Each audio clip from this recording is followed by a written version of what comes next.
Afternoon again. Is this on? Are we on? Hello, there we go. Been up here enough. I know what it sounds like when it's working and not working. Elaine Kiffin's coaching resume includes 10 conference championships, 8 bowl victories, 4 Heisman winners, and 3 national championships. Last year he led Ole Miss to a 10-win season. The University of Mississippi's second Sugar Bowl since 2015. He is the first Ole Miss coach to win his first 2 Egg Bowls since Billy Brewer did the same in 1983-84. As I was beside a lake in upstate New York on a phone looking longingly at the ability to be on the water, Lane was texting me pictures of he and his son Knox fishing and he and his pet lab Juice on a jet ski. You may be aware that Deadspin has named Juice as the best Twitter account in sports for the summer of 2022. University of Mississippi head football coach Lane Kiffin.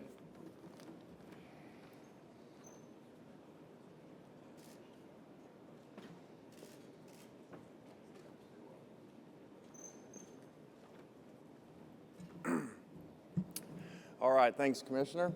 Excited to be here. You know, I always think that this kind of re-energizes, refreshes you about the season coming up here in the middle of the summer. You know, as you see other players, other coaches, or even as the TV was on before, coming up here on SEC Network, and just kind of reminds you that it's right around the corner.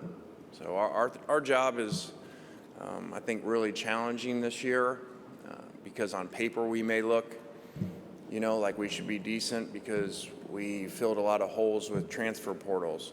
So that is a good system when you lose really good players and you haven't been somewhere long enough to develop a lot of classes of depth.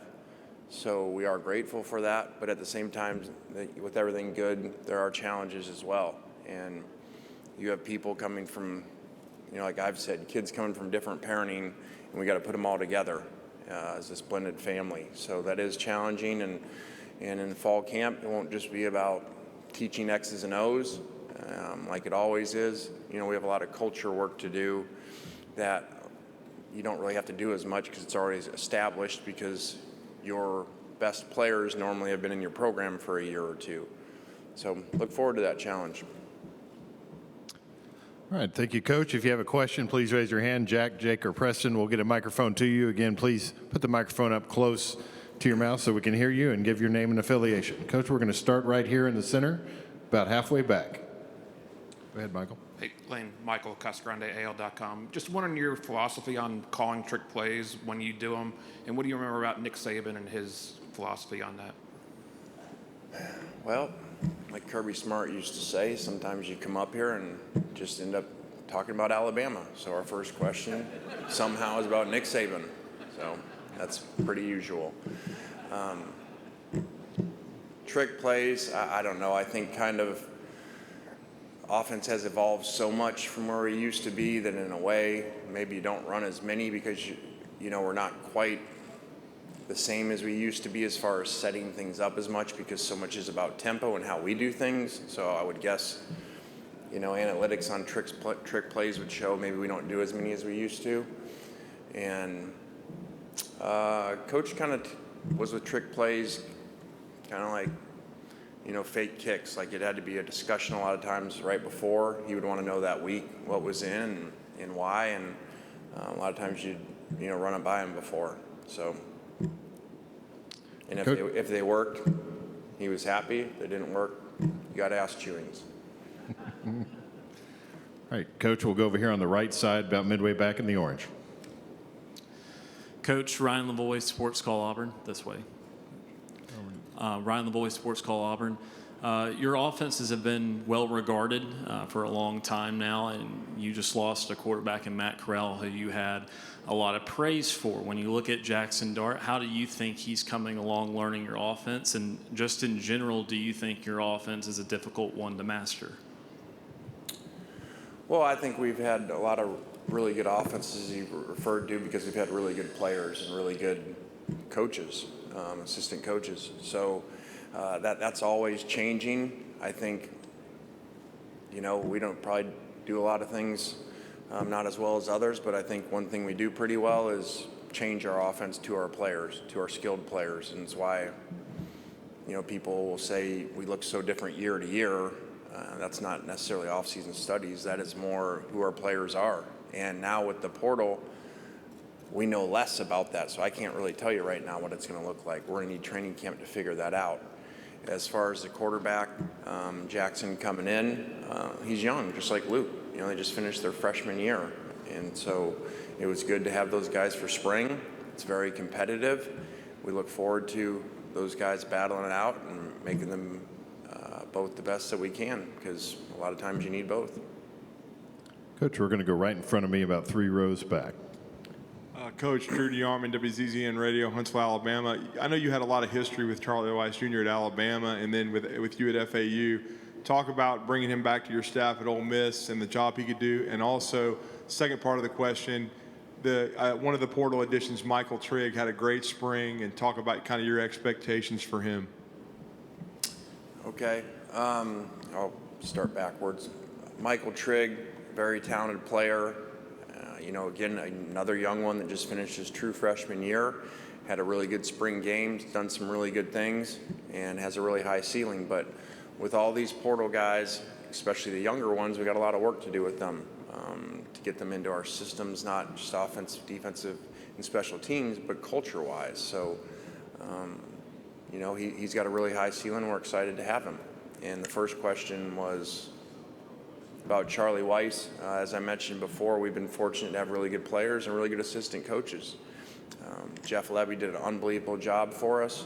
I'm sure he'll do a great job at his alma mater, Oklahoma. And Charlie has been with us been with myself 2 places before. I've always thought he was way ahead of the game, not just because he started young with his dad, but his mind is really unique and special. Can really memorize things like no other. So we're excited to have him in there and be able to work with him and put together a really exciting offense. Coach, we're going to go right here in the middle in front of me, about 3/4 of the way back. Elaine, Mike Rodak from AL.com. Just what sort of benefit is there to having that Alabama game be so late in the season this year after, early last season having to take that loss and then have to overcome it after that? Well, no disrespect to Alabama. I couldn't tell you what number on the schedule they were, because we got a lot of things to figure out, to work on before we get to game 1. So I'm not concerned about the schedule. I had a question earlier. Do you like that supposedly it's easier up front? Well, you don't know that. You got no idea. At the end of the year, all you guys, us included, think these teams are going to be better than these, and you don't know. So we just got to work one day at a time. Integrate all these new players in and play the best we can. Okay, we'll go down here, front left, Parrish, behind you, other side. Parrish, Alford Daily Journal. Lane, can you talk a little bit about the things Matt did for you off the field last year, leadership, other characteristics, and where your candidates are in those areas? Well, Matthew is a special player, as you guys know, but a special leader. And he just led by example. He'd go run in the offseason with the receivers and beat all of them, including Mingo, who's here. Will tell you the story, how hard he worked. And I think our defensive players, he won them by the style that he played, by running over linebackers. And so that's a challenge to replace. And so that won't just be quarterback. I think you got to have great leadership when you lose somebody like that, and you have young quarterbacks coming in regardless of who wins it, for other people around him, around that position, to step up. Coach, we'll go right here on the near aisle, closest to you, right in front on the aisle. Hey, Elaine, Colin Wilson with the Action Network. Before last season, the record for 4th down attempts was 46. Ole Miss had 49 last year. Is there an expectation that will be the current pace this year? Is it just down and distance, analytics, field position, or could we be even more aggressive with Ole Miss football this year? Well, thank you. I did not know we set a record. So now I know we have the most attempts in the history of football. So I used to coach for Pete Carroll. He said, don't just do things really well, do them better than anybody's ever done before. So at least I know that stat. And I think that's an interesting stat, that when you talk about recruiting and players and once they get there, we sell too that we believe in you. And that's why it's not just, analytics, that's a huge part of it, but it's the players feel that we believe in you, that we put you in those situations, that we play so aggressively. And, so I can't predict what that's going to be like year to year as far as fourth down attempts, but, it's not easy. And like anything, if everything was easy, everybody would do it. So I get a lot of coaches don't follow the analytics because it's very hard for that press conference afterwards or that stadium to turn on you when it doesn't work. And the Alabama game the last 2 years is a perfect example. The first year we play them, we make a bunch of them, and everybody's saying, oh, that's great, and then the next year we don't. And then you got to go to that press conference. So it's not easy to do, but, there's a reason why we do it because, analytics are proof, and your players know that you believe in them. Coach, we're going to go to our left, back alongside the wall. How you doing, Coach? Scotty from Off Script, two-part question. There's two big personalities in the state of Mississippi, you and Deion Sanders. How has Deion Sanders touching down in Mississippi affected your recruiting? And also, I see that you have Central Arkansas on your schedule. Is there any plan down the line to play at Jackson State University? And are you open to that? Well, we got another personality in Mike Leach, so I would say there's three personalities in the state that are very unique and extremely different from each other. So it's been great to see Deion's success, Coach Sanders' success, and how well he's done down there and how well he's done in recruiting. And so I don't know future scheduling plans on that, but that would be exciting. Coach, we'll go over here to our left on the second row. Elaine, Stefan Kreisnik with the Clarion Ledger. When you look at the magnitude of that rivalry with Mississippi State, whether it be on the field or when it comes to recruiting, things of that nature, how valuable do you think it would be for you to start 3-0 in your career in the Egg Bowl? Well, again, we got a lot of work to do before we ever get to that game. It's been exciting to be fortunate to be 2-0 in that. That, means a lot to us, but especially to the people of Mississippi, obviously. And then, until you get into those unique rivalries, you can watch them on TV like I used to on Thanksgiving and hear about them, but you really don't know until you get to a place like Mississippi and you see how much it means to the people. And, they're not kidding when they say like their next 364 days will be affected. When the common fan says that, they're serious. So that has been neat to be able to give that to our fans, and hopefully we can continue that.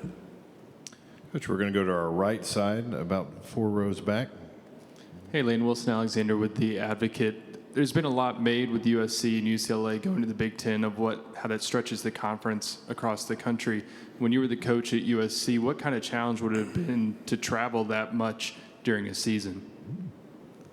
Well, that would be a lot, especially, when that schedule wasn't a lot of traveling, in the Pac-12 or Pac-10 even before that. So the Notre Dame game was a big thing, every year. And do you even go 2 days early in that conversation? So there'll be different challenges with that for a conference that's not used to traveling very far. So, but we got plenty of our own issues and problems to work on. So, and they can deal with that in whatever 2 years from now. Coach, we're going to go back over here on the left-hand side. Edgar. Yeah, Edgar Thompson, the Orlando Sentinel. You ready for another Nick Saban question? Sorry. Sure. There's been a lot of SEC coaches who came from that tree or worked for him at least, and with varying degrees of success.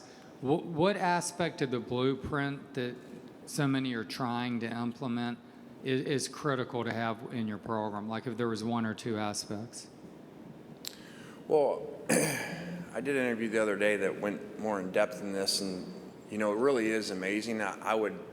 You guys would know history better than me. I would doubt that there's ever been a coach in any sport, college or professional, that has so many people under him that are at major jobs. I mean, you're talking about top 25 jobs, and I don't know what we counted, 5 or 6 of them or something the other day when we counted all those guys that have been there, or even that were there just for the 3 years I was there, that were assistant coaches. So it really is amazing, not just for someone to produce coaches that people hire because they're trying to get the Alabama program, but for those to have success and to be at major places speaks volumes of, how phenomenal a coach is.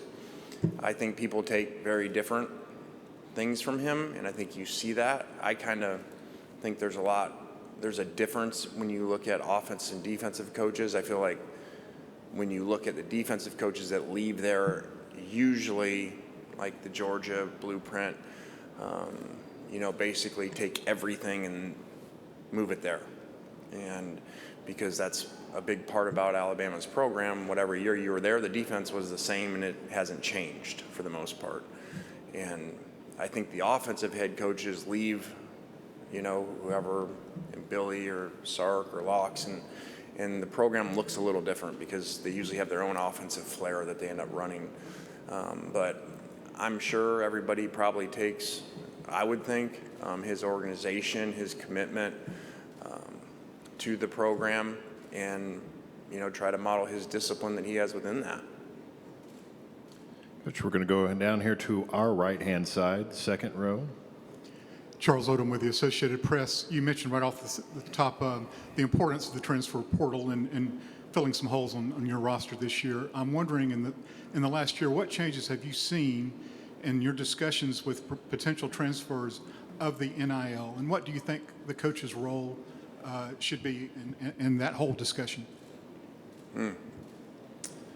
Well, what should the coach's role be in that discussion? I mean, I think ideally, if we're going to be in an NIL world and somehow you're going to do it right and it's going to get capped, so that there's some way of controlling it and keeping playing fields close to the same. Otherwise, you're just going to have these glaring differences within Division I football based off of what I've said before, their salary cap. I know it's not really the right word. And ideally, I would think that the coach should be part of managing that. That's how you would want it done, but I don't know if it'll be that way or whatever. So that's just how I would do, and that's based off of look what happens in professional sports. There's salary caps, and the coach and the general manager / owner manage that. Coach, we're going to go right in front of me. About Because three rows away. the other thing about that too is if it's not, I would say, okay, well, why would you put it that way when coaches aren't supposed to be involved in that? Well, you got a whole other set of problems. If you got boosters out there deciding who they're going to pay to come play and the coach isn't involved in it, how's that work? I mean, they could just go pick who they want and pay them however much, and then are they going to tell you, the boosters going to tell you who to play to? And then when they don't play, how's that going to work out? So, again, this was not thought out at all, in my opinion, and has created a massive set of issues, which I think when people really thought about it, from a coach's standpoint, could have predicted this was going to happen. All right, we'll go straight down in front of me, 3 rows back. Lane. Right here. Elaine Kiffin. This is Lane Higgins from the Wall Street Journal. Cool. I had a question for you a little bit about recruiting and how it has kind of changed to be, more of a photo shoot or a, experience. And you've had, Rolls Royces on campus. You obviously have a very cute sidekick and Juice. Can you talk a little bit about, why you've chosen to kind of implement those things and kind of lean into that aspect of college football, even though it's, very much has nothing to do with what the actual product on the field is going to be? Because I think for you guys that have been around me or listened to me, we don't sit around and complain how things are and how they should be. Yeah, ideally, shouldn't be picking places off of what your photo shoot is or what car they're taking pictures in. There's a lot of things that I wish were different, but it is what it is. Just like Coach Saban wants rules changed about hurry-up offense. Well, he adapted. So we don't sit around and worry about that. I think we try to be creative. We kind of have a saying, we don't think outside the box, we just create a new box. And so if that's what kids care about and look at, then, we don't do things the way they were done before. And I think that's how we would operate anywhere, but especially at Ole Miss, you need to be that way to have a chance. So like the commissioner, I didn't wear a tie today. And he's like, man, I've always wanted to do that. I'm like, well, don't just do things the way they were before. He's like, I was waiting for someone to do it. So maybe the commissioner won't have a tie next year. Because why are we supposed to wear a tie? Just because it was done before? Doesn't really matter.